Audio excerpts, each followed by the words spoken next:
Fight class 3 के part 8 में आप सभी का स्वागत है। पिछले पार्ट में हमने देखा था चासू वुल को, जिसने कि अपनी रैंकिंग टॉप पर रख रखी है। 1 मिनट से ज्यादा टिकने का रिकॉर्ड बना के बैठी है मारिया के सामने। फिर हमें पता चलता है कि मारिया अब जीताए को ट्रेनिंग दे रही है ताकि वो स्ट्रीट फाइटिंग में ज्यादा स्ट्रॉन्ग बन सके। और फिर जीताए वर्सेस यंगमुन की फाइट होती है, बहुत ज्यादा इंटेंस जाती है, लेकिन at the end of the day जीताए उसके ऊपर यूज करता है क्योकुशिन कराटे वर्टिकल पंच का। फिर हमें बताया जाता है कि कुछ इंप्रूवमेंट के स्टेप्स होते हैं जो हर एक फील्ड में काम आते हैं। सबसे पहला utilise function to the right purpose. Second है application, extend the scope of use through introspection and education. और फाइनल थर्ड स्टेप होता है utilisation, apply freely as a learn tool. अब इन्हीं चीज का इस्तेमाल करके हम कैसे मार्शल आर्ट में इंप्रूव कर सकते हैं। यूज है ट्रेनिंग करना। Then we come to the second step, application, किस तरीके से इसे अप्लाई करना है। और फाइनल स्टेप आता है यूटिलाइजेशन। अब यूटिलाइजेशन इतना इंपॉर्टेंट क्यों है? क्योंकि यूटिलाइजेशन कंसिस्ट करता है तुम्हारी रियल लाइफ, रियल टाइम की स्किल्स को। फॉर एग्जाम्पल, तुमने कोई स्किल्स सीखी, लेट्स से कि तुमने बॉक्सिंग सीखी, तुम शैडो बॉक्सिंग घर पर कर रहे हो, तुम ट्रेन कर रहे हो, लेकिन तुम्हें ये नहीं पता कि वो रियल लाइफ में काम आएगी कि नहीं। तुम रियल लाइफ में जिससे फाइट करने जाते हो तुम घबरा जाओगे एंड इस चक्कर में तुम फाइट ही नहीं कर पाओगे, वो तुम्हें पीट कर चला जाएगा। देखो, चाहे तुम कितनी भी ट्रेनिंग कर लो, लेकिन ट्रेनिंग तुम्हें हमेशा नहीं बचा सकती। बहुत सारे ऐसे वेरिएबल्स होते हैं जो तुम पर लागू होते हैं। अगर मान लो तुम फाइट कर रहे हो किसी से और वो बंदा तुम पे पत्थर फेंकने लगे, तो तुम क्या करोगे? मतलब तुमने इसकी स्किल्स तो सीखी नहीं है कि तुम पत्थरों से कैसे बचोगे। और मान लो कोई तुम्हारे पीछे से तुम पर हमला करे, कोई चाकू ले ले, कोई तलवार ले ले, कोई बंदूक से ही तुम पर अटैक कर दे, well that's kind of ridiculous. But हाँ, अगर तुम्हारे ऊपर ऐसे अटैक्स होते हैं तो तुम जो लर्न स्किल्ड हैं, जो तुमने सीखी है ट्रेनिंग के द्वारा, वो इस्तेमाल करके तुम नहीं जीत सकते। उसके लिए तुम्हें रियल लाइफ एक्सपीरियंस होना चाहिए। तुम अगर पहले उन चीजों से भिड़ चुके हो तभी तुम आगे उन चीजों से इंप्रूव कर पाओगे। और जब तुम ट्रेनिंग कर रहे हो किसी भी मार्शल आर्ट स्कूल के अंदर या फिर बॉक्सिंग रिंग के अंदर, लेकिन ट्रेनिंग के अंदर तुम किसी टीचर के अंदर ही तो काम कर रहे हो, तो वहां पे तुम्हें प्रोटेक्टिव गियर्स मिलते हैं, मेडिकल स्टाफ वहां पर रहता है, रेफरी रहते हैं, ये सब चीजें पहले से ऑर्गेनाइज रहती हैं। वेल, इन रियल लाइफ ऐसा नहीं होता। वहां पे रेफरी नहीं होता, मेडिकल स्टाफ पहले से रेडी नहीं होता, और ना ही तुम्हारे पास प्रोटेक्टिव गियर होता है। तुम प्लेन टी शर्ट लोअर में कहीं घूमोगे और तुम्हें कोई पीटने आ जाए तो तुम क्या करोगे? तुम पिट जाओगे, तुम मर जाओगे। उस समय तुम प्रोटेक्टिव गियर के बारे में नहीं सोच सकते, उस समय तुम मेडिकल के बारे में नहीं सोच सकते। इट्स ओनली डेथ और लिव। फाइट क्लास के हर एक वीडियो में मैं हमेशा यही कहता आया हूं कि the strong lives and weak dies. कल की बात है, कल दोपहर में एक सांप, एक स्नेक हमारे यहाँ पे एंटर करता है। वी डोंट नो कि इट्स पॉइजनस और non poisonous just by looking. लोग पता कर लेते हैं जिनको ज्यादा नॉलेज होती है इस बारे में, बट हम नहीं करना चाहते, राइट? मैं उसे मारना नहीं चाहता था और मैंने नहीं किया। वेल, उसके बाद मेरी मॉम ने और अंकल ने हैंडल किया और या eight the end of the day he died with lots of suffering. Well, मैंने तुम्हें ये सब क्यों बताया? इसके पीछे ये रीजन नहीं है कि मैं कोई व्लॉगिंग थोड़ी कर रहा हूं। मैं तुम्हें यहाँ पे ये बताना चाहता हूँ कि always the weak dies and strong lives. क्योंकि अगर हम उससे नहीं मारते तो वो हमें मार देता। What if no one has seen the snake? क्या होता फिर? We got poisoned, we got dead. Fight class 3 का पार्ट 8 तुम्हें नहीं देखने मिलता। नो हेल ना।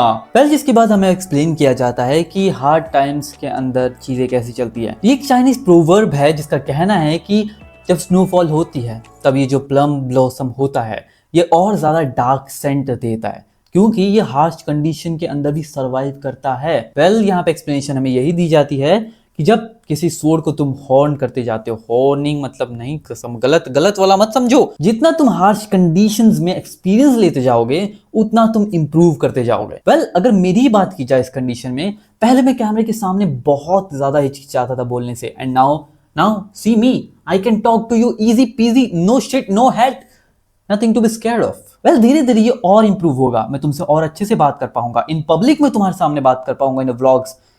But it takes time, it takes patience, it takes continuous effort, it takes consistency। आगे हमें बताया जाता है कि ह्यूमन बीइंग्स जो हैं वो बहुत कमाल की चीज है। आई मीन लिटरली, जब भी वो लोग क्राइसिस के अंदर होते हैं, बहुत बड़ी प्रॉब्लम में होते हैं, तो वो अपना दिमाग लगाते हैं, तब वो सोचते हैं कि इससे बाहर निकलने का क्या मैं तरीका खोज सकता हूँ। वो इंट्यूशन करते हैं कि how I am suppose to get out of this place, how I am suppose to get out this danger problem. जितनी डिफिकल्टी, जितनी प्रॉब्लम तुम्हारी जिंदगी में होगी, उतनी ही तुम शार्प, उतनी ज्यादा इंटेलिजेंट, उतनी ज्यादा स्ट्रॉन्ग तुम बनकर बाहर निकलोगे। एंड आखिर में ये सारी चीजें जो मैंने तुम्हें एक्सप्लेन की हैं, ये पॉइंट पे आते हैं सर्वाइवल के। जोजी ताई ने अपना वर्टिकल पंच लैंड कर दिया होता है जंगवून के ऊपर and then the scene shift और फिर मारिया के पर्सपेक्टिव से हमें समझाया जाता है कि अडेप्टिव थिंकिंग क्या होती है, किसी भी चीज को तुरंत अडेप्ट कर लेना। Well this is the skill जो कि लोग बिल्ड करने के लिए बहुत ज्यादा प्रैक्टिस करते हैं। क्या एक ऐसी स्किल है, एक ऐसी क्रिएटिव आइडिया है जो कि बियॉन्ड यूटिलाइजेशन है एंड यही बारबोसा फैमिली के जुजुत्सु का एसेंस है। लेकिन जोजी ताई ने इसको यूटिलाइज कर लिया इन सभी स्किल्स को विदाउट कॉन्स्ट्रेंट। उसकी जो डिटर्मिनेशन है हर एक मूव को इस्तेमाल करने का, हर एक मूव को यूज करने का अपने तरीके से, इसी वजह से उसकी अडेप्टिव थिंकिंग बढ़ चुकी है। वेल सीन शिफ्ट होता है और उसके बाद जोजी ताई के ऊपर जंगवून अपना एल्बो दे मारता है उसकी नोज के ऊपर। देखो मारिया का गोल जो था वो था जोजी ताई को स्ट्रॉन्ग बनाना ताकि वो ओपोनेंट से फाइट कर सके ऑल हिज माइट के साथ। लेकिन मारिया भी जीताई के पोटेंशियल से अनअवेयर थी कि वो कुछ भी कर सकता है, आई मीन लिटरली कुछ भी कर सकता है। एंड टू बी प्रिसाइज ये एक अनकंसीवेबल रिजल्ट था बिकॉज वो यूज और एप्लीकेशन के प्रोसेस को इग्नोर करते हुए सीधा यूटिलाइजेशन के ऊपर आ चुका है, क्योंकि अब वो ऐसे स्किल्स को प्रोड्यूस कर पा रहा है जिनके लिए उसने कभी ट्रेनिंग नहीं की। For example heel hook. जब डोंगवून के ऊपर हमारी जीताई ने फाइट के अंदर हील हुक किया था, वो हील हुक उसने कभी सीखा नहीं था, ना never. He just watch the video on YouTube and बस, और उस हील हुक का इस्तेमाल करके उसने डोंगवून के लेग को ऑलमोस्ट तोड़ दिया था। पहले मारिया को इस बात पे यकीन नहीं होता कि जोजी ताई एक हील हुक कर सकता है, इतना परफेक्टली एग्जीक्यूट कर सकता है। वेल जिसके बाद मारिया उसे एक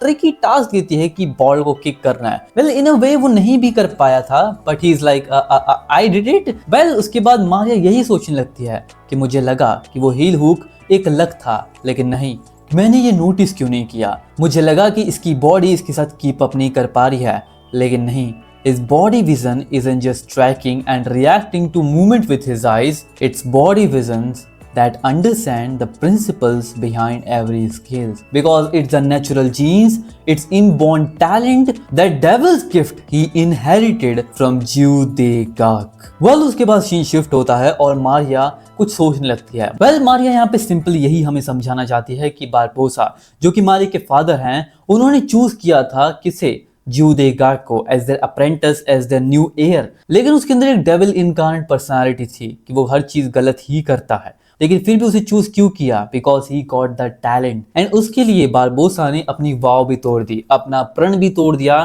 कि वो कभी भी अपनी फैमिली के अलावा किसी को भी ट्रेन नहीं करेगा, बट ही ट्रेन्ड जिउ दे गाक। वेल धीरे धीरे फाइट क्लास की बहुत इंटरेस्टिंग होते जा रहा है। I mean literally it's getting interesting every single chapter. Well उसके बाद हमें मारिया का एक बहुत ही इंसेन पास देखने मिलता है। अब यहाँ पे कुछ लिखा नहीं है तो मैं तुम्हें अगर समझाना चाहूँ तो मारिया यही याद कर रही है कि कैसे उसकी पूरी फैमिली को जलाकर मार दिया और आखिर में उसने मारिया को छोड़ा था, a little girl. And Maria के हाथ में हम एक स्क्रैच देख सकते हैं जो कि शायद से उसने खुद ही काटा है अपनी ब्लीड से। She is taking bath in her own blood. And उसी के साथ मारिया के पास एक लेटर भी होता है और वो लेटर मे बी जिउ दे गाक का होगा, maybe he wants to challenge Maria. और फिर हमारे सामने ये पैनल आता है, लुक एट दिस पैनल। पहले अब जितनी भी एक्सप्लेनेशन की चीजें थी, जितनी भी चीज तुम्हें समझनी थी, उन सबको हमने समझ लिया और अब हम रियलिटी में एंटर करते हैं, द प्रेजेंट टाइम, कि फाइट क्लास में आखिर हो क्या रहा है। वेल फिर सीन शिफ्ट होता है और हम देखते हैं अपने यंगवून को। यंगवून को बहुत जोर की लगी थी। उसका फ्रेंड आकर बोलता है क्या तू ठीक है, एंड ही इज लाइक अबे यार। एंड ये लौंडा बोलता है इसलिए तो मैंने तुझे कहा था कि टाइम वेस्ट मत कर और उसे निपटा दे साले। यंगवून बोलता है मुझे लगा था कि तेरी ताकत खत्म हो जाएगी मेरे रिब्स तोड़ने के बाद। Well give up. वेल जिसके बाद उसकी नजर पड़ती है जोजी ताई के ऊपर एंड अब जोजी ताई की नोज टूट चुकी है। Yes you heard it right, look at him. And यंगवून भी इज लाइक अरे यार मैंने उसकी नाक तोड़ दी, मुझे अपने एल्बो का इस्तेमाल नहीं करना चाहिए था। वैसे पीछे से यंगवून का दोस्त उसे बोलता है अबे बस कर, ये सब सोच मत, उसे निपटा दे, उसने अभी तक कहा नहीं है कि वो हार मान गया। एंड देन हम देखते हैं जीताई को एंड जीताई वाज क्राइंग, मारिया सेनपाई मेरी नाक। एंड मारिया भी लाइक क्या क्या कहना चाहता है तू, आई डोंट केयर, मुझे फर्क नहीं पड़ता तेरी नाक टूटे या कुछ टूटे, तुझे क्या लगा था तेरे साथ ये सब होगा नहीं। ऐसी एक हाफ एज फाइट देने के बाद तुझे क्या लगा तू आराम कर सकता है, यू पैथेटिक बास्टर्ड। अगर तू उसके से खेलना ही चाहता था, तो उसे फाइट नहीं करना चाहता था, तो तुझे उसे स्टैब कर देना चाहिए था। वेल वेल वेल मारिया की नजर उसके ऊपर थी कि उसने कांच उठाया था, उसने कांच का टुकड़ा उठाया था स्टैब करने के लिए ही। Then Maria says don't accept defeat even if you have to die, fight until the end. मारे कितनी बातें सुनने के बाद जीता फिर स्टैंड होता है एंड ना अब जीता कुछ नहीं कर सकता था। जीता इज डन फॉर। यंगवुन जीता को धोना स्टार्ट करता है। पहले उसके पेट में एक पंच मारता है एंड देन वो उसके ऊपर एक और पंच मारता है, एक के बाद एक पंच करता है। जीता है अपने आप को गार्ड तो कर रहा होता है। यंगवुन यही सोच रहा होता है कि यार मुझे रुक जाना चाहिए। एंड इस पूरे सिनारियो में तुम देख सकते हो कि जीता is now done for. Like उसकी जिंदगी का ये मोस्ट ब्रूटल टाइम होगा। उसके बाद तुम जीता को इस कंडीशन में कभी नहीं देखने वाले। यंगजून जीता के ऊपर एक के बाद एक पंचेस मारे जा रहा था एंड देन ही सेज कि मारिया सेनपाई मुझे रुक जाना चाहिए। मैं नहीं जानता तुम दोनों के बीच में क्या चल रहा है, लेकिन मैं किसी के बोले पर काम नहीं करता। और अगर तुम्हें ऐसे ही फाइट करना है जहाँ पे तुम्हें कोई रोकने वाला ना हो, तुम मरने तक फाइट कर सको, तो तुम्हें टनल के अंदर जाना चाहिए। उस जगह पर कोई फर्क नहीं पड़ता कि तुम लोगों को स्टैब कर दो उनके स्टमक में या फिर तुम उनकी गर्दन उखाड़ दो। That thing doesn't work. I don't think I can do this anymore. And जिसके बाद वो कहता है I lost you जीता है। एंड फिर हमारा लौंडा अपने दोस्त लोग को यहाँ से लेकर चला जाता है। हमें यहाँ पे वो लौंडा भी देखने मिलता है, दैट शरीफ बॉय। एंड वो सारी इंटेल गैदर कर रहा है मारिया और जीता के ऊपर, क्योंकि उसे बताना है यूरी को। वेल अब यहाँ पे एक तरफ जीता पड़ा होता है और फिर मारिया भी कोलैप्स कर जाती है। वेल अब इसके बाद हमें जीता का पास देखने मिलता है and this was very very impressive pass. Flashback में हमें देखने मिलता है कि कैसे बचपन में जीता अपनी बहन के साथ खेला करता था। वो स्कूल से आता था, उसकी मॉम उसके लिए खाना बना कर रखती थी एंड जिसके बाद उनकी मॉम उनको छोड़कर काम पे चली जाती थी।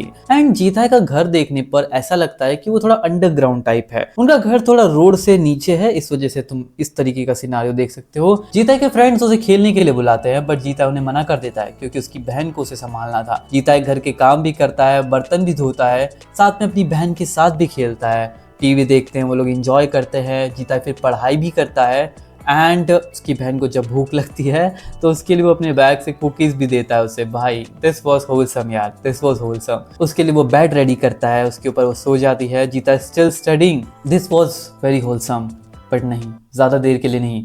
फिर सीन शिफ्ट होता है और हमारा एक मुस्कुराता हुआ प्यारा जीता है अब एक ऐसे फेस के साथ उठता है कि I was just in shock, just like जीवन।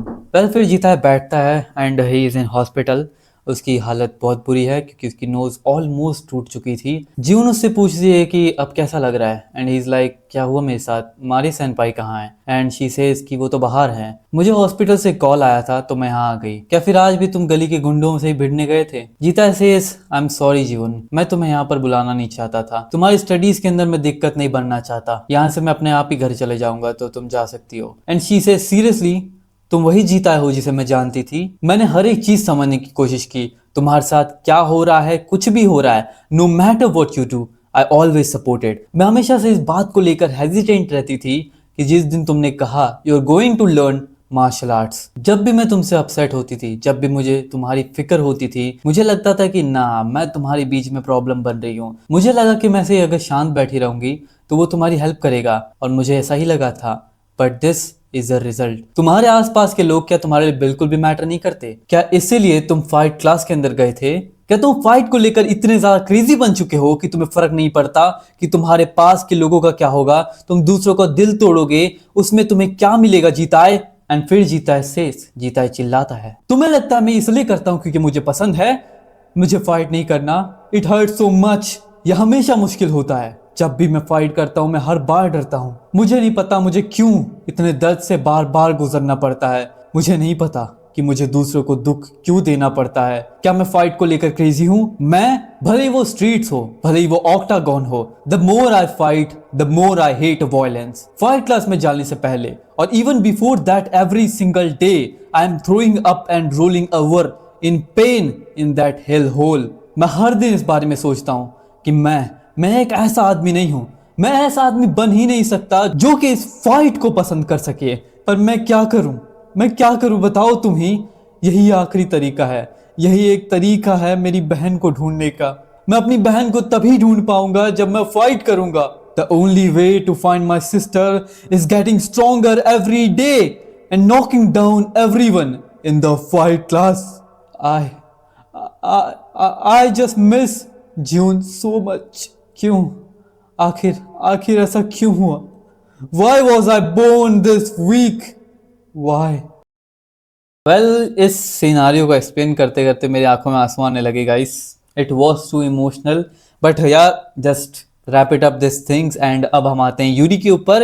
एंड यूरी कुछ स्टडिंग कर रही होती है अपनी पढ़ाई, क्योंकि अभी इनके एग्जाम्स भी आने वाले होते हैं। बट तभी उसके पास उस शरीफ भाई का कॉल आता है एंड वो उसे एक्सप्लेन करता है कि चल क्या रहा है। मारिया जीताए को फाइटिंग करवा रही है स्ट्रीट के ऊपर एंड उसी के साथ जीताए की नोज भी टूट चुकी है। एंड फिर यूरी सोचती है मारिया डकास्कोस नहीं, मारिया राय बारबोसा फैमिली जिसने कि वेल टूडो को अपोज किया था, उनके बारे में सिर्फ 3 लाइन के आर्टिकल मुझे मिले हैं 7 साल पहले की फायर के बारे में। बारबोसा फैमिली में कौन बचा था, कौन सर्वाइवर था, उसके बारे में एक भी रिकॉर्ड नहीं देखने मिलता है। अब ये सारे सिनारियो को 2 बार देखने के बाद मुझे इतना तो समझ में आ गया है कि बारबोसा फैमिली को एक्सटर्मिनेट नहीं किया गया था फॉर वेल टूडो, बल्कि वो फायर एक कवर अप था ताकि मर्डर सीन छुपाया जा सके। लेकिन क्वेश्चन चलकर अब ये आता है कि उस मैसेकर के अंदर वो highly trained adult martial artist, how did only little Maria survive? अगर तुम इसके बारे में अच्छे से सोचो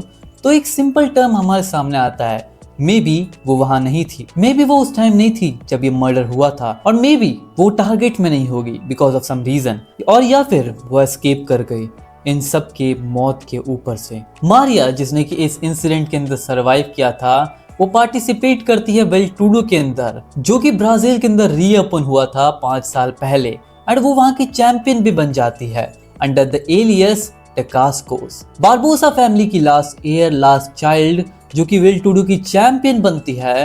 what are the chances of that? क्या तुम रिवेंज लेना चाहती थी या फिर तुम कॉन्कर करना चाहती थी वेल टूडो को? ये सारी चीजें काफी ज्यादा वियर्ड है। और या फिर जो दूसरी थियरी है मेरी, वो सच हो सकती है कि वो एक वेल टूडो की मर्सनरी बन गई, लेकिन फिर उसे कोरिया आने की क्या जरूरत पड़ गई रैंकिंग मैच के अंदर फाइट क्लास 3 में एंटर करने की? मुझे कुछ समझ नहीं आ रहा कि मारिया का आखिर में गोल क्या है। और एक बहुत ही कॉम्प्लिकेटेड थियरी जो मैं सोच सकती हूँ वो ये है कि बारबोसा फैमिली को जिसने मैसेकर किया था वो ऑर्गेनाइजर नहीं थे, वो खुद कंपेटिटर्स थे। ये चीज पैसों को लेकर हो सकती है, क्योंकि हाँ, कंपेटिटर्स अपनी जिंदगी दांव पर लगाते हैं, और अगर वेल टूडो बैन हो जाता तो उसके चलते वो लोग काफी सारे पैसे खो देते। और इसी के चलते मारिया का जो बिहेवियर है वो समझ में आता है कि हाँ, उसके पास एक अनदर रीजन भी होगा रिवेंज लेने का। She just had to participate in Vale Tudo and kill everyone। लेकिन अगर मारिया ने सच में वेल टूडो जो ब्राजील में था उसमें सबको मार दिया, तो ब्राजील छोड़कर यहाँ कोरिया में क्यों आई? इसका रीजन क्या हो सकता है? या फिर जो वेल टूडो रीओपन हुआ कोरिया में, सभी ब्राजील के कंपेटिटर्स ब्राजील से कोरिया आ गए, एंड इसलिए मारिया जिसने कि उन सबको फॉलो किया वो भी कोरिया आ गई एंड एंटर किया फाइट क्लास 3 में with in the first semester at नामेल high and participated in the Vale Tudo. लेकिन मारिया को वेल टूडो से निकाल दिया गया क्योंकि उसने एक स्ट्रॉन्ग ओपोनेंट से फाइट की थी, एंड उस वजह से उसे ऑक्टागोन में एक बहुत ही घातक डिफीट का सामना करना पड़ा। लेकिन अगर हार का मतलब कि तुम्हें निकाल दिया जाता है वेल टूडो से, तो फाइट क्लास 3 के बाकी स्टूडेंट्स का क्या? या तो वो डिफीट हो गए और मे बी उन्हें डिफीट होने के बाद मार दिया गया। लेकिन ऐसा नहीं हो सकता। इस काइंड का डेथ मैच जो कि इतना लो लेवल पे हो, जो कि खुद ट्रेन करता है, होस्ट करता है कॉम्पिटिटर्स को, मुझे नहीं लगता। देखो, अभी के लिए मेरे पास कोई भी एविडेंस नहीं है, तो मैं नहीं समझ जा सकती कि आखिर क्या प्लान था, क्या सिनारियो था। लेकिन क्या भाग जाना सही होगा कि kicked out of the class? लेकिन जितना मैं स्ट्रगल कर रही हूँ समझने में इस इंफॉर्मेशन को लेकर जो कि वेल टूडो के बारे में है, मारिया को कैसे पता चला फाइट क्लास 3 के बारे में और वेल टूडो के बारे में जो कि यहाँ कोरिया में है, जो कि वो इतनी दूर ब्राजील से उसे समझ में कैसे आया, पता कैसे चला इस बारे में? या फिर कोई ऐसा है जो कि इंफॉर्मेशन सेंड करता है फ्रॉम कोरिया टू ब्राजील? क्या वो जीताए हो सकता है? वो स्पाइनलेस डोप? ना, ये सेंस नहीं बनाता। और मे बी मारिया ने उसके साथ हाथ मिला लिया जो कि वेल टूडो के अंदर इन्वॉल्व था, लेकिन ना, ये भी नहीं हो सकता। मैं फोकस नहीं कर पा रही। लगता है कि it's time to utilise Occam's razor. Occam's razor का मतलब ये होता है कि कभी कभी जो सिंपल आंसर होता है वही सही होता है। अब वो लोग कैसे यहाँ पर आए, इस रीजन को अगर ना देखा जाए तो भी मारिया का और जीताए का रिलेशनशिप बहुत क्वेश्चनेबल है। मतलब इट्स ऑब्वियस कि there something strange going about between them since he run away that day. लेकिन मारिया का रिवेंज जो कि अब होल्ड पर है और जीताए को उसने फाइट क्लास 3 में एंटर कराया और उसे स्ट्रीट के ऊपर फाइट भी करवा रही है, क्या ये सब रिवेंज को लेकर है? और या फिर मारिया तुमने डिसाइड किया कि तुम अपने रिवेंज के लिए किसी और का इस्तेमाल करोगी because it is a best option. लेकिन अगर यही बात थी, रिवेंज ही लेना था, तो क्यों ज्यू जीता है? इसके बारे में तो कुछ भी ऐसा इन्फॉर्मेशन नहीं है जो स्टैंड आउट करता हो। इट्स हिज फैमिली रिलेशंस, बस इसके बारे में इन्फॉर्मेशन दी गई है। उसकी एक डेड मॉम है, उसकी एक यंगर सिस्टर है and his dad's not in a family registered. और क्योंकि उनका डिवोर्स हो चुका था, इसकी मॉम एक सिंगल मॉम थी, तो बेनिफिट जो कि इस सिचुएशन के अंदर है वो प्रीटी नॉर्मल है। मतलब कि जो ऑर्फन होते हैं उनको ये लोग चुनते हैं। या फिर उसे इसलिए उसने चूज किया क्योंकि उसके पास कुछ था नहीं। I mean he was from working class but उसके पास कुछ भी टैलेंट नहीं है। क्या ये कोइंसिडेंस है? लेकिन मारिया तुम्हें चाहिए क्या? तुम्हें क्या क्वालिफिकेशन चाहिए? मारिया को की फिगर कहा जाता है फाइट क्लास 3 का और वेल टू डू का, लेकिन ज्यू जीता है। I just don't know what this ज्यू जीता बास्टर्ड इज ऑल अबाउट। मैं चाहती थी हूँ कि मैं उसकी लाइफ में एंटर करूँ, उसे पोक करूँ और फिर वो मुझे सब कुछ बता दे चीज़ें, लेकिन ना, उस दिन भी मैं शायद से बहुत अचानक से गई थी, तो या वो क्रीपी अप्रोच था, वॉट एवर। वेल, अगर मैं मारिया के बारे में ज़्यादा जानने की कोशिश की तो शायद ये थोड़ा सेफ्टी रिलेटेड नहीं हो सकता है। ऐसा नहीं कि मुझे मारिया से डर लगता है, but the thing I really afraid of is she is someone who has nothing more to lose. Well, यहाँ पे यूरी के गर्दन के ऊपर यू कैन सी लाइक साइथ है। अगर मारिया के बारे में उससे जानने की कोशिश की तो वो साइथ है, उसकी गर्दन उड़ा देगा। वेल, जिसके बाद तभी यूरी की फोन के अंदर रिंग बजती है और फिर एला का कॉल आता है। वही एला, तुम्हें याद है, जिसके सामने 10 कंप्यूटर पड़े थे। वो उसे बताती है कि वेल टूडे जो कोरिया में होस्ट कर रहा है वो हमारा चेयरमैन है ही नहीं, वो तो कोई और है। तो वो है कौन? वो है नन अदर देन ज्यू दे गाक, द फादर हिमसेल्फ। वेल, इसमें कोई बड़ी बात नहीं है, मुझे लगा था कि ऐसा कुछ सिनारी होगा। अब सीन शिफ्ट होता है और इतनी सारी बकायती इंफॉर्मेशन के बाद हम आते हैं यंग जुन के ऊपर एंड उसकी फ्रेंड्स बोलती क्या रे, क्या क्या मार खाना तेरे को है, क्या कहना चाहता है तू? यून बोलती है पता नहीं तू क्या बात करना चाहता है, तेरे को दिख नहीं रहा हम पढ़ रहे हैं, अगर कुछ कहना है तो यही कह देना, बाहर की बात क्या है। फिर जिसके बाद यून की दोस्त बोलती है ओए तुझे मरना है क्या? हाँ, तूने कुछ गलत तो नहीं किया ना, बता बता बता। एंड उसकी दूसरी फ्रेंड बोलती है यार तू काफी ज्यादा डिस्कस्टिंग है। वेल, जिसके बाद ही इज लाइक अरे यार मैंने कुछ नहीं किया, छोड़ो ना। ये लौंडा देखो, शेव्ड हेयर स्टाइल वाला लौंडा बोलता है अरे प्लीज शांत, और उसने इंग्लिश में बोला है बी क्वाइट प्लीज। वेल, फिर देखते हैं हम यूम और हमारा लौंडा बाहर आ जाते हैं तो वो उसे उसकी बुक देता है, यंग वुन। अबे यार ये यंग जून में दिक्कत हो रही है, वैसे यंग जून बोलना यंग वुन बोलने लगा, वो यंग वुन तो दूसरा है ना जो पिट गया था। चलो चलो कोई बात नहीं, हम इसे जून बोल लेंगे, जून। यून बोलती है देख तू मुझे ऐसे ही वियर्ड तरीके से क्यों दे रहा है ये किताब, ऐसा नहीं कि तूने कुछ गलत किया है। वेल, जिसके बाद जियंग जून उसका हाथ पकड़ता है, ऐसे कहता है देखो मुझे कल के बारे में बात करनी है। वो नूना थी जिसे मैं कुछ टाइम के लिए डेट किया था पहले। वेल, कल हम एक दूसरे में ऐसे ही मिल गए और या तुझे पता है वो थोड़ी ऐसी थी, तो उसने मुझे सिर्फ हक किया था, हमारे बीच में अब कुछ भी नहीं है और ये मेरा फॉल्ट नहीं है। यून बोलती है अच्छा तो हाँ ये बात सच हो सकती है, लेकिन तू क्या चाहता है, इसके बारे में मैं क्या करूँ? वेल, जिसके बाद यंग जून यून को पकड़ता है, उसे हक करता है, बोलता है मैं यहाँ पर कहना चाहता हूँ कि मैं तुझे पसंद करता हूँ। एंड शी इज लाइक अरे अरे छोड़ दे, क्या कर रहा है तू? एंड फिर oh my God, oh know that was scary, that was crazy. हमारे लॉन्डी जीता है ने जहाँ पे उसे वर्टिकल पंच मारा था उसके रिब से, वहीं पे सेम हमारी यूम उसको मारती है पंच। अबे ना, उसे बहुत दुखने वाला है और दुखता भी है। इज लाइक ओ भाई ना। यूम बोलती है अरे क्या हुआ, तू मजाक कर रहा है राइट, तुझे कुछ हुआ नहीं ना, इसे एग्जैजरेट करना बंद कर। यूम बोलती है आर यू बीइंग सीरियस? तो ठीक है ना, देख मैंने ऐसा क्यों किया, क्योंकि तू मुझे हक किया अचानक से। एंड इज लाइक मुझे लगता है मेरे रिब्स बर्स्ट हो गए, मैं सांस नहीं ले सकता। Well, in reality he can't breathe, in reality, ऐसा नहीं कि उसको कुछ हुआ नहीं है, हुआ तो बहुत है उसको कुछ, but he is also acting. Well, um उसको खड़ा करती है एंड ही सेज देख मुझे लगता है कि मैं बेटर हो जाऊंगा अगर तू मुझे हक करेगी, तो जल्दी कर before it's too late. Well, जिसके बाद उसे हक करती है and he says feeling better and he says definitely. Well, ये दोनों यहाँ लौंडियां यहाँ से चली जाती है एंड दे वर लाइक अब हम क्या ही कर सकते हैं, अगर यूम उसे खुद पसंद करती है तो हम कुछ नहीं कर सकते राइट। एंड इनमें से एक लौंडिया बोलते देख इस सिचुएशन के अंदर तो हमें कुछ सैंड बैग्स को पीटना चाहिए। एंड इनका सैंड बैग हमारे बेचारा चश्मिश होने वाला है एंड दे वर लाइक भाई चश्मे निकाल। वेल, फिर सीन शिफ्ट होता है और हम आते हैं पढ़ाकुओं पे। यस, सबके एग्जाम चल रहे होते हैं and look at the panel. हमारा लौंडा हामिन लिख रहा है कोई चीटिंग नहीं, फिर ये दूसरा लौंडा भी लिख रहा है वो भी चीटिंग कर रहा है। आरामखोर, छोटे छोटे पैनल्स हैं। और इसको देखो चाइनीज को, साले ने अपने बाइसेप के अंदर चीट लगा के रखी, ऐसे कर करके देख के कर रहा है। ओ भाई वेल बाकी लौंडी लपाड़ी तो सब कर रहे हैं, और हमारा लौंडा द वन एंड ओनली जीवाराम, वो डाइस he is like I am on luck, luck के हिसाब से चलेंगे। अच्छा डोल क्या, ए आया बी आया, नंबर 1 टिक कर दो, ठीक है मार्क्स मिल जाएंगे। एंड सभी लोग एग्जाम देते हैं और कुछ टाइम बाद इनका एग्जाम भी खत्म हो जाता है। The first semester final exam is ended. Well फिर सीन शिफ्ट होता है और हमें रिजल्ट्स भी देखने मिल जाते हैं। हमारी ईयू नंबर 1 पे है, ऑब्वियसली वो हमेशा नंबर 1 पे रहती है ना, नहीं रहती है राइट। ईयू हमारी नंबर 1 पे थी ना, बट ईयू नंबर 2 पे आ गई है। द रीजन भी कि हमारा यंग जून उसे अपनी साथ ले गया था। साला हरामखोर, गर्लफ्रेंड बनाई नहीं कि बस, समझ रहे हो तुम लोग। वेल व्हाटएवर, जिसके बाद यू को लोग कांग्रेचुलेट करने लगते हैं एंड शी वाज लाइक अरे मैंने एक्सपेक्ट नहीं किया था कि ऐसा होगा। वेल तभी यंग जून आता बोलता देख तू मुझे थैंक बोलते बगाइज, क्योंकि यू मेरे साथ थी एग्जाम के पहले हैं, तो इसलिए उसका टाइम थोड़ा हार्ड था बिकॉज ऑफ मी। एंड जिसके पीछे यू आती है एंड बोलती है हाँ ये बात तो सच है, लेकिन तू इसे प्राउडली क्यों कह रहा है। एंड यू कांट बिलीव कि हमारा लौंडा जीवाराम नंबर 3 पे। हाउ डाइस फेंक के। वेल हमारा हामिन और उसके साथ हमारी लौंडिया यानी कि तायांग दोनों शॉक हो जाते हैं कि ना हेल ना, ये हो ही नहीं सकता।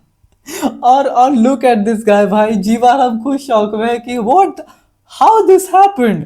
वेल तायांग फिर एक पंच मारती है एंड डैम उसके आर पार पंच मारती है एंड शी वाज लाइक तूने हमसे झूठ बोला जीवाराम, तूने तो कहा तू कभी पढ़ाई नहीं करता, तो ये कैसे आया। हामिन बोलता है भाई अगले टाइम से हमें बता कर करना है। एंड ही वाज लाइक क्या वो डाइस इतनी ज्यादा लकी थी। गाइस देखो इतनी देर से मैं इतना इमोशनल हो रहा था जीताई को लेकर, और अब देखो ये इतने फनी मोमेंट्स आ रहे हैं यहाँ पे। एंड तायक उसको देती है लैपटॉप, बोलती है हट ये डाइस से कुछ नहीं होता। वेल जिसके पास डाइस एक स्टोर रूम टाइप छोटी सी जगह होती है, उस पर जाकर भिड़ता है और उसमें से एक रोप निकलती है और कुछ फेंकने वाली चीजें बॉल टाइप वो निकलती है। She is like oh it's perfect, वो रोप एकदम सही है से टांगने के लिए और वो वेपन भी बिल्कुल सही है से पीटने के लिए। एंड हाँ वो लोग ऐसे ही करते हैं, वो लोग इसे रोप से टांग देते हैं और फिर उसके ऊपर एक के बाद गेंद फेंक के मार रहे। अब यहीं पे खत्म नहीं होता, अब और फनी सिनेरियो आएगा और हमें पता चलता है 29th प्लेस पे ये ह्यू कैंग मूक आता है, वो चश्मिश जो कि सबको चुप हो जाओ मुझे पढ़ना है। And he is like oh damn how. And सिर्फ इतना नहीं, फिर ये दोनों लौंडिया यूम के दोस्त उसकी गर्दन पर रस्सी बांध दिया और सब उठा कर टांग देती, बोलती है ओ एक और आ रहा है। एंड दे वर लाइक अच्छा रोप है और हामिद बोलता है क्या तुम भी करना चाहोगी। एंड सब लोग लग जाते हैं दोनों को लटका कर मारने के लिए। एक जो कि कभी स्टडी नहीं किया और पास हो गया, और एक बंदा जो कि हमेशा पढ़ता रहता और वो फेल हो गया। फेल नहीं हुआ बट उसके मार्क्स बड़े कम आए। और 30th प्लेस पे हमारा लौंडा, वो चाइनीज उसका 30 नंबर आया, साला कॉपी करके भी पास नहीं हो पाया, मतलब पास तो हुए हैं बट नंबर बड़ा कम आया है। वेल उसके बाद 31st प्लेस पे हमारी चासू बोल आई है जो कि लास्ट नंबर पे है। एंड उसके ऊपर चिल्ला चिल्ला के बोलता है अरे पैसे दे चल, हमारी जो डील हुई थी। एंड वो उसके अकॉर्डिंग पैसे दे देती है और बोलती है अगले टाइम से डबल करेंगे, समझा ना। वेल उसके बाद हम देखते हैं चासू आगे जाती है सेकंड ईयर की रैंकिंग देखने और लास्ट नंबर पे होती है मारिया। एंड मारिया को देखकर बोलती है oh my God a match made in heaven. ये लौंडिया सुधरेगी नहीं, ऑब्वियसली शी इज लेस्बियन, तो उसकी दिमाग में यही चीजें चलेगी। वेल यहाँ पे फिर हमारी टीचर लिम आती है एंड आकर वो बोलती है अरे अरे मिस्टेक हो गई थोड़ी प्रॉब्लम में, तो चेंज करती है कंप्यूटर एरर की वजह से। वेल जहाँ पे हमें पता चलता है कि हमारा जीताई 28 नंबर पे आ चुका है। साला तू तो पढ़ रहा था, कीड़ा बन रहा था, इतने कम नंबर। और जीवाराम 29th पे आ चुका है जीता नंबर 3 से। और ह्यू कांग वूक जो कि हमेशा पढ़ता रहता था वो नंबर 3 पे आया। I mean definitely he was studying right, वो ऐसा मजाक नहीं कर रहा था, ही वाज स्टडीइंग। नंबर 3 पे आया भाई, डैम। एंड हाँ जीवाराम हमारा 29 नंबर पे आया। अब वो सब छोड़ो, यहाँ देखो 3rd प्लेस पे ह्यू मूका। अबे ये लोग इनको जलाने की प्रिपरेशन क्यों कर रहे हैं, इनको लकड़ियों पे बांध रखा।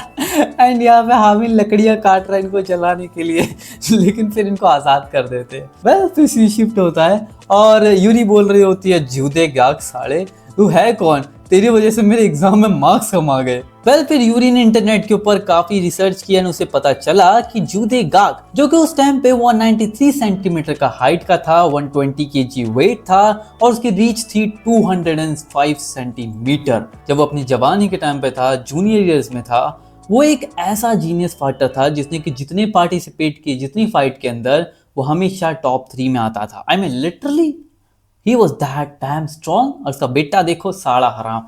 लेकिन हर एक फाइट के अंदर, जितनी फाइट उसने की है, हमेशा एक टेरिबल इंजरी और एक फेटल एक्सीडेंट होता ही था। And this was 27 years ago. जूदे गाक वर्सेस वोंग वॉन प्यो। वेल, ये है कौन? वोंग वॉन प्यो lost the fight and his life also. अभी हराम खोल ने साले मार ही दिया। एंड जूदे गाक की इस चीज के ऊपर बात ये थी कि he just did best during the fight. And अगर उसके ऊपर कोई गिल्टी सीन है तो वो ये है कि he is too strong. Well, आगे हमें ये भी पता चलता है कि जूदे गाक को वर्ल्ड कंपटीशन, जो प्रोफेशनल फाइटिंग होती है, उनसे निकाल दिया गया बिकॉज उसका मेन मकसद ही मारना होता था। उसका मेन पर्पस ही फाइट में होता था इज टू किल। एंड इसलिए उसे एक अनफिट कंपेटिटर कहकर प्रमोट कर दिया गया। दैट्स व्हाई वो कभी भी ऐसा फाइट नहीं किया। एंड उसी के बाद जब जूदे गाक को निकाल दिया गया प्रोफेशनल फाइटिंग से, तो वो कोरिया से ब्राजील निकल गया। एंड ऑफ कोर्स यहाँ पे उसके बारे में कोई भी रिकॉर्ड नहीं कि उसने ब्राजील में क्या किया। इट्स ऑब्वियस, क्योंकि ये सब वेल टू डू से रिलेटेड होगा तो चीजें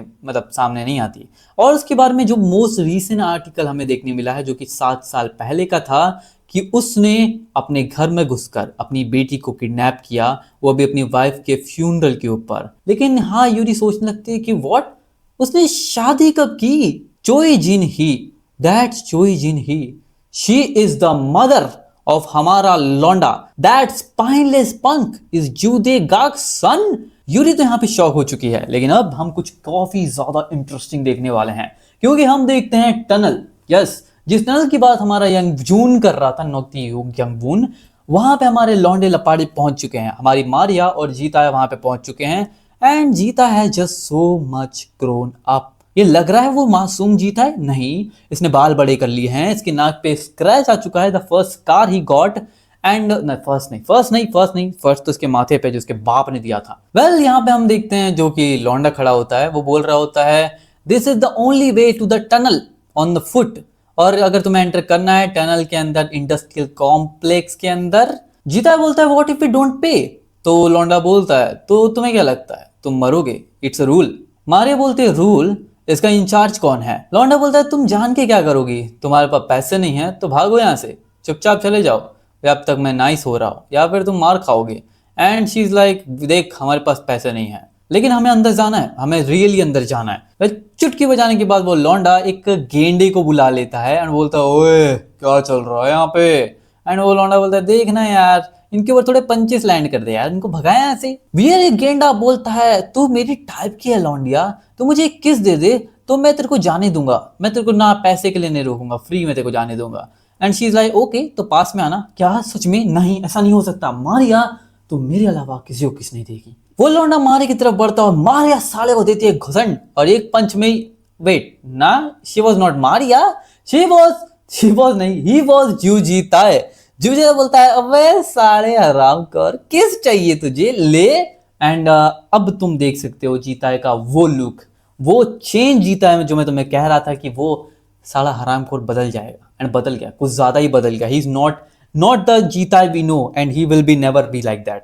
जीता उसको कूटना स्टार्ट करता है, पहले एक पंच उसके नाक पे, फिर उसकी नी पे किक, और फिर एक और पंच, और फिर उसको जमीन में गाड़ कर लाते लाते लाते बरसा रहा होता है, चिल्लाता है, किस चाहिए तुझे, किस। और उसको धाम भाई बहुत मारता है यार। वेल, पीछे से जो दो लौंडे आ रहे थे वो जीता पे 2 घुसंड दे मारते हैं, जीता है दूर जाकर गिरता है, और तभी ये लोग मारिया के ऊपर अटैक करने की कोशिश करते हैं, बट मारिया दे घुसंड और खत्म, चल बहुत हो गया। और जीता खड़ा होता है और फिर उस लौंडे को मारता है। आई मीन लिटरली जीता है हिज चेंज। जीता पत्थर उठाता और नॉन स्टॉप मारता रहता है, उसको खत्म कर देता है। I mean literally. And Maria उसको रोक लेती है, बोलती है, स्टॉप इट जीता है। एंड जीता है बोलता है, आई डिड गुड राइट। जैसे कि उस दिन मारिया ने कहा था ना कि अगर तुझे फाइट करना ही था तो तू बस कांच का टुकड़ा उठा के स्टैब कर देता ना उसको। Well, that kind of fighting just जीता हैज लर्नड। अब वो होल्ड बैक नहीं कर रहा, उसे जो मिल रहा है, बस पत्थर मिले, चाकू मिले, वेपन, कोई भी वेपन मिले, अपना हाथ खत्म तो उससे मारेगा। बिगड़ गया बहुत ज्यादा, but yeah that's what he want to be if he want to beat his father ज्यूदे काक। वेल हम फिर आते हैं इसी टनल के अंदर, और टनल के अंदर फाइट चालू होती है दो लॉन्डो के बीच में, और काफी सारी ऑडियंस होती है यहाँ पे, सारे लौंडे लपाड़े जितने होते हैं, और हमें एक बंदा देखने मिलता है जिसके बाल लंबे लंबे हैं एंड काफी मस्कुलर भी है। वेल तभी एक लौंडी आती बोलती है बॉस बाहर कुछ कांड चल रहा है टनल के बाहर, एंड सिर्फ दो लोगों ने हमारे सब लौंडे लपाटों को तोड़ फोड़ दिया। एंड ही इज लाइक दो लौंडे क्या मजाक कर रही है तू? एंड फिर वो बोलता है ठीक है फिर ट्विंस को बोल, ट्विंस हैंडल कर लेंगे वो सब। एंड शी इज लाइक क्या? एंड तभी वहां पे आता है नन अदर देन हमारा लौंडा, एंड ही वाज लाइक अरे तेरे को दिख नहीं रहा कि हम मैच देख रहे हैं यहाँ पे, भगे यहाँ से। और ये कोई नहीं होता, ये पता है वही लौंडा फाइट क्लास 3 का जिसने कि हमारे लौंडे की एंकल को तोड़ा था पहले। वेल यहाँ पे दो बंदे में घुसंड भुसंड चल रहा होता है बॉक्सिंग, और ये बंदा उसको गिरा कर हरा देता है और चिल्ला रहा होता है यू मैं जीत गया। एंड हमारा या फाइट क्लास 3 का लौंडा बोलता है अबे यार यहाँ पे क्या हुआ, तूने बोला था वो जीतेगा हैं, देखो पता है मैंने कितने पैसे लगाए। एंड ही सेज अरे कोई बात नहीं यार नेक्स्ट राउंड में देख लेंगे ना अगले हफ्ते जो होगा। एंड इज लाइक क्या तुझे क्या मजाक लग रहा है? हाँ तुझे पता है मैंने कितना बेट किया था इसके ऊपर, अब क्या तू डिसरिस्पेक्ट करेगा पैसे की? वेल पीछे से कोई बोलता है यंग की हून रुक जा मैं तेरे को देता हूँ पैसे। एंड इज लाइक कितने पैसा है तेरे पास? एंड इज लाइक मैं पूरे पैसे लगाऊंगा, मैं बेट करता हूँ उस दूसरे लौंडे के ऊपर, और चल पीते हैं और मरते हैं आज रात। वेल इसका नाम है ली जा क्यूंग, और ये है फाइट क्लास 3 का लौंडा। And look at the teeth. Well ये मॉन्स्टर समझ में आता है, और ये हमारे यंग की हुन भी समझ में आता है, बट ये कौन है लंबे बाल वाला? ये इतनी आसानी से घुसंड खा लिया नहीं, मुझे लगता नहीं। वेल फिर हम आते हैं यही इंडस्ट्रियल कॉम्प्लेक्स के अंदर जहाँ पे सब कुछ टूटा बिखरा पड़ा है। आई गेस कि इन साइड को इस जगह को छोड़कर चले गए लोग, इस टाइप ऑफ स्लम बन चुका है। वेल यहाँ पे ज्यादा ध्यान नहीं देता कोई, एंड यहीं पे लोग रहते भी हैं खाते भी हैं। वेल जो भी हो हमारा जीता है और मारिया अंदर एंटर करते हैं, तभी पीछे से कोई बोलता है मैंने तुम दोनों को तो कभी यहाँ पर नहीं देखा, तुम लोग किस ग्रुप में हो? एंड वेल यहाँ पे कुछ ज्यादा ही लौंडे लपाटे गैदर हो जाते हैं। लुक एट द ड्रिप, जीता है कि ड्रिप देखो साला फुल ब्लैक, क्या जीता है? Same bro same ditto. अब हम देखते हैं कि जीता है और मारिया को घेर लेते हैं काफी सारे लौंडे लपाटे। तुम लोग गैंग के अंदर हो? जीता बोलता है फाइट करना चाहते हो क्या? वो बोलता है ना यार हम लोग से पूछ रहे थे, guess it's your first time here. Well whatever, ये एरिया डिवाइड किया गया है with its own group affiliation in territory, तो जो लोग भी बाहर से आ रहे हैं उनको ध्यान रखना चाहिए अपना। अगर तुम लोग यहाँ पे आते हो तो अपनी डील्स अपनी कॉल्स अपने ट्रबल्स खुद देखो यार, लेकिन अभी अभी के लिए यहाँ से निकल जाओ। तू बोल रहा है हम लोग को ये, तूने ही तो हमारे ऊपर पहले अपनी आवाज बढ़ाई, you raise your voice you dumbass. Well उसके फिर फ्रेंड्स बोलते हैं अबे ओए क्या बोल रहा है, तुझे मार खाना है क्या? एंड ये लौंडा बोलता है अरे छोड़ ना यार जाने दे उन लोग को, बाहर के लोग हैं वो लोग। वेल फिर ये जीता है कि अपना अपना शोल्डर टच करके जाता है, जीता भी लाइक ओए। एंड फिर उसके बाद जीता उसको देता है घुसंड, एक घुसंड, और ये बंदा लिटरली डन फॉर। वेल जिसके बाद जीता अपनी नी दे मारता उसके चेहरे पर, एंड फिर ये सभी लोग बोलते हैं ओए क्या कर रहा है तू? एंड जीता बोलता है तुझे फिक्र करने की जरूरत नहीं है, ये जिम मेरे और इसके बीच है। एंड जिसके बाद बोलते हैं अरे साइको मारे साले को, एंड सबके सब उनके ऊपर कूद जाते हैं मारने के लिए। जीता बोलता है मारिया सैनपाई अब ये अकेला मैं करूंगा, इसमें इंटरफियर मत करना चाहे कुछ भी हो जाए, if I lose I will just die right here. समझ में आई?